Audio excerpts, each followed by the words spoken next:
नेपाल में हो रही भारी बारिश से उत्तरी बिहार की नदियों का बढ़ा जलस्तर, राज्य के 20 जिलों में अलर्ट जारी। बिहार सरकार ने पटना में तैयार किया वॉर रूम, बाढ़ के हालात और राहत के कामों पर रखी जा रही है नजर। बिहार में एनडीआरएफ की 11 टीम बाढ़ प्रभावित इलाकों में राहत के कामों के लिए की गई तैनात, 8 टीम को रिजर्व में रखा गया।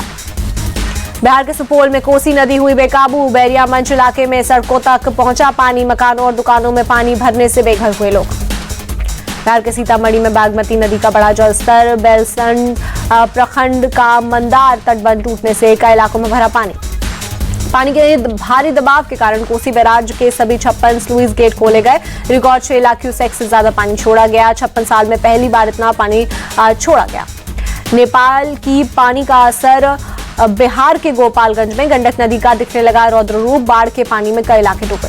गोपालगंज में बाढ़ के पानी में 2 दर्जन से ज्यादा सरकारी स्कूल डूबे। डीएम ने तटबंध के पास के बाढ़ से प्रभावित सभी स्कूलों को बंद करने का आदेश दिया। बिहार के अररिया में भारी बारिश के बाद परमान नदी का जलस्तर बढ़ा, कई जगहों पर बाढ़ जैसे हालात, लोगों की परेशानी बढ़ी। अररिया के जोगबनी में रेलवे ट्रैक पर आया बाढ़ का पानी, जोगबनी से कटिहार जाने वाली सभी ट्रेनें रद्द, सभी ट्रेनों का परिचालन अब फारबिसगंज से।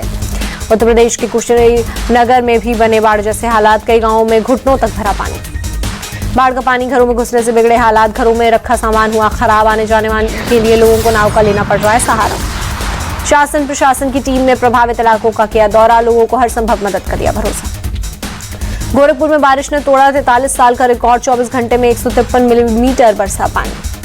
भारी बारिश के बाद कई जगहों पर जल भराव, लोगों की परेशानी बढ़ी, ट्रैफिक हुआ स्लो।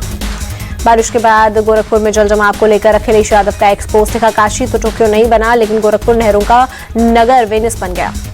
प्रदेश में बाढ़ बारिश से बिगड़े हालात को लेकर यूपी के सीएम योगी आदित्यनाथ का एक्सपोस्ट, अधिकारियों को आपदा से पीड़ित परिवारों को 4 लाख रुपए सहायता राशि देने का दिया निर्देश। सीएम योगी ने सभी जिलाधिकारियों को फसलों को हुए नुकसान का रिपोर्ट देने को कहा, रिपोर्ट के आधार पर ही सरकार किसानों को दे सकेगी मुआवजा। गुजरात के बनासकांठा और कर्नाटक के हुबली में हुई भारी बारिश, कई जगहों पर हुआ जलजमाव। आंध्र प्रदेश के हिंदूपुर में भारी बारिश, तेज बारिश के चलते जगह जगह भरा पानी, लोगों की बड़ी परेशानी। तमिलनाडु के पलानी में कई इलाकों में सुबह सुबह हुई तेज बारिश, भारी बारिश के चलते कई जगहों पर हुआ जल भराव। दिल्ली की सड़कों पर आज से उतरेंगे सीएम आतिशी समेत दिल्ली के सभी मंत्री, पीडब्ल्यूडी की 1400 किलोमीटर की सड़कों का करेंगे निरीक्षण। सीएम आतिशी ने दिल्ली की जनता को दिया भरोसा, कहा अक्टूबर तक सभी खराब सड़कें ठीक होंगी। पीएम मोदी ने कांग्रेस अध्यक्ष मल्लिकार्जुन खड़गे से की फोन पर बात, सेहत के लिए जानकारी। जम्मू कश्मीर के जसरोटा में भाषण के दौरान बिगड़ी थी खड़गे की तबीयत, कठुआ के अस्पताल से हुए डिस्चार्ज। मल्लिकार्जुन खड़गे बोले, मैं 83 साल का हूं, इतनी जल्दी मरने वाला नहीं हूं, नरेंद्र मोदी के सत्ता से हटने तक जिंदा रहूंगा। जम्मू के जसरोटा में कांग्रेस चीफ खड़गे ने कहा, बीजेपी चुनाव नहीं कराना चाहती थी, एलजी के जरिए सरकार चलाना चाहती थी। जम्मू कश्मीर को स्टेट का दर्जा दिलाकर रहेंगे जनता को, खड़गे ने दिया भरोसा। जम्मू कश्मीर के गुरेज में बोले रक्षा मंत्री राजनाथ सिंह, कहा पाकिस्तान आतंकी गतिविधि बंद नहीं कर रहा है, हम मुंह तोड़ जवाब देना जानते हैं। एनसी नेता उमर अब्दुल्ला बोले, मुझे खबर मिली है प्रशासन चुनाव में दखल दे रहा है, फिर भी हमारी जीत होगी। जम्मू कश्मीर विधानसभा चुनाव के तीसरे और अंतिम चरण से पहले सुरक्षा व्यवस्था कड़ी, सोपोर में पुलिस टीम अलर्ट। सोपोर की एसएसपी दिव्या डी ने बताया, हमारे पास बहुत मजबूत सुरक्षा व्यवस्था, कहा हम चुनाव के लिए तैयार। हरियाणा बीजेपी ने अपने 8 नेताओं को किया सस्पेंड, पार्टी के खिलाफ निर्दलीय चुनाव लड़ने पर एक्शन। हरियाणा के करनाल में अमित शाह ने राहुल गांधी पर साधा निशाना, कहा राहुल गांधी हमेशा एमएसपी की बात करते हैं, उन्हें यह भी नहीं पता एमएसपी क्या है, उन्हें रबी और खरीफ की फसल का भी नहीं पता।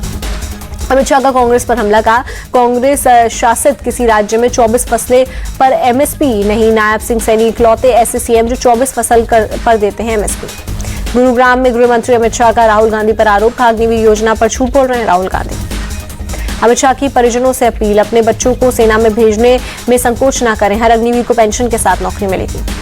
हुड्डा सरकार में दलाल, डीलर और दामाद की प्राथमिकता थी, दिल्ली के दामाद को समृद्ध करने के लिए गुरुग्राम की जमीनें बर्बाद की गई, अमित शाह ने वाड्रा पर साधा निशाना। वक्फ संशोधन विधेयक पर बोले अमित शाह, अगले शीत सत्र में हम सुधार करेंगे। रोहतक में BJP chief JP Nadda Congress पर बरसे, कहा उसके शासन में नौकरी खर्ची और पर्ची से लगती थी। कांग्रेस का मतलब है कुशासन, करप्शन और क्रिमिनलाइजेशन, जेपी नड्डा का बयान। जेपी नड्डा ने राहुल गांधी को दिया जवाब, कहा आरक्षण है और हमेशा रहेगा, किसी को खत्म नहीं करने देंगे। करनाल की रैली में बोले सीएम नायब सैनी, बीजेपी के पक्ष में एक तरफा माहौल है, कांग्रेस बुरी तरह पिछड़ चुकी है। सोनीपत में बोले सीएम हेमंता। कांग्रेसियों ने पूछा असम में 600 मदरसे बंद क्यों कर दिए, मैंने कहा जो बाकी है उन्हें भी बंद कर दूंगा। सीएम हेमंता बोले देश को डॉक्टर इंजीनियर चाहिए, मुल्ला नहीं। देश में घूम रहे बाबरों का बाहर करना होगा। सीएम हेमंता ने भूपेंद्र और दीपेंद्र हुड्डा पर साधा निशाना, कहा बाप बेटे तीर्थ पर जाने वाले हैं।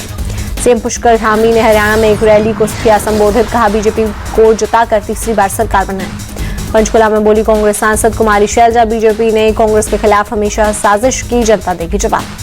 हरियाणा कांग्रेस के नेता भूपेंद्र हुड्डा बोले कांग्रेस को भारी बहुमत से जीत होगी। हरियाणा की जनता बदलाव और विकास चाहती है, कांग्रेस सांसद दीपेंद्र हुड्डा का बयान। हरियाणा में वोटिंग से पहले गुरमीत राम रहीम ने फिर 20 दिन की अस्थायी पैरोल मांगी, 5 अक्टूबर को होना है मतदान। यूपी के सरधना से बीजेपी विधायक संगीत सोम विवाद में घिरे, गन्ना समिति के इलेक्शन से जुड़े एक अधिकारी को धमकी का वीडियो हुआ वायरल। संगीत सोम ने स्वीकार की अधिकारी को धमकी देने के बाद, कहा कम धमकाया है, अगर सही तरीके से काम नहीं करेगा तो पब्लिक के जूतों से पिटवाऊंगा। सपा प्रमुख अखिलेश यादव ने संगीत सोम का वीडियो सोशल मीडिया पर किया शेयर, लिखा बीजेपी नेता की अभद्र भाषा किससे प्रेरित है, कहने की जरूरत नहीं है। यूपी के रामपुर में दहशत मचाने वाले तेंदुए को पकड़ा गया, डीएफओ ने कहा हमारी टीम सतर्क है, किसी को डरने की जरूरत नहीं। डीएफओ के मुताबिक तेंदुए को पकड़ने का ऑपरेशन काफी मुश्किल था, मेडिकल जांच के बाद आगे की कार्रवाई होगी। यूपी के बरेली में बीजेपी और हिंदू संगठनों का प्रोटेस्ट, तिरुपति प्रसादम विवाद पर जताई नाराजगी। बरेली में कमिश्नर के नाम मिलने पर हिंदू संगठनों का फूटा गुस्सा, कमिश्नरी के बाहर हनुमान चालीसा का पाठ किया।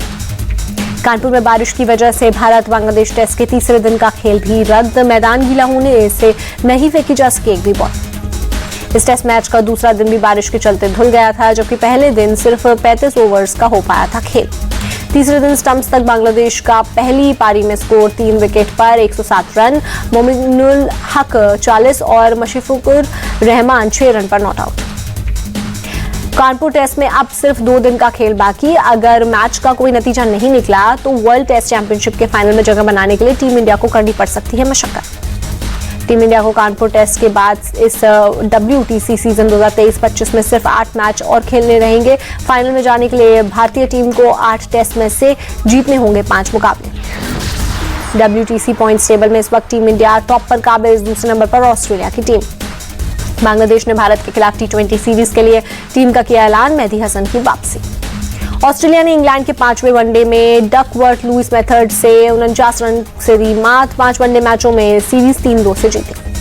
मोहम्मद यूसुफ ने पाकिस्तान सिलेक्शन कमेटी से दिया इस्तीफा, निजी कारणों से लिया फैसला। चाइना ओपन टेनिस टूर्नामेंट के चौथे दौर में पहुंची अमेरिका की जेसिका पेगुला, तीसरे दौर में रूस की खिलाड़ी को 6-7, 6-1, 6-2 से हराया।